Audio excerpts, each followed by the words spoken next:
ওই ৭১ থেকে ২৬ পর্যন্ত বহু নেতা দেখেছি, বহু দল দেখেছি, বহু সরকার দেখেছি। এবার ঐক্যবদ্ধ বাংলাদেশকে দেখতে চাই, এবার দাঁড়িপাল্লার বিজয়কে দেখতে চাই, এবার ডাক্তার শফিকুর রহমানকে দেখতে চাই। নতুন প্রধানমন্ত্রী যিনি আসতে যাচ্ছেন, আপনাদের পছন্দ হয়েছে? আপনারা কবুল করেছেন? ইনশাআল্লাহ মহান রব্বুল আলামিন আল্লাহ কবুল করেছেন। অতএব ১২ তারিখের পরে আমাদের নতুন প্রধানমন্ত্রীর নাম কি? জোরে বলে, ডাক্তার শফিকুর রহমান।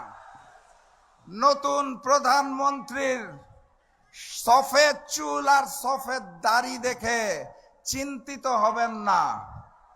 প্রথম দিন থেকে ওনার সাথে আমি সফরে আছি সারা বাংলাদেশ। আপনারা জানেন আমার একটি আসনে নির্বাচন করার কথা ছিল।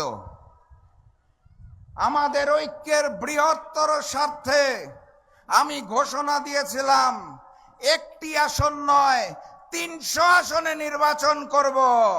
গণভোটে হার পক্ষে আওয়াজ তুলব, ঐক্যবদ্ধ বাংলাদেশের প্রার্থীদের পক্ষে আওয়াজ তুলব।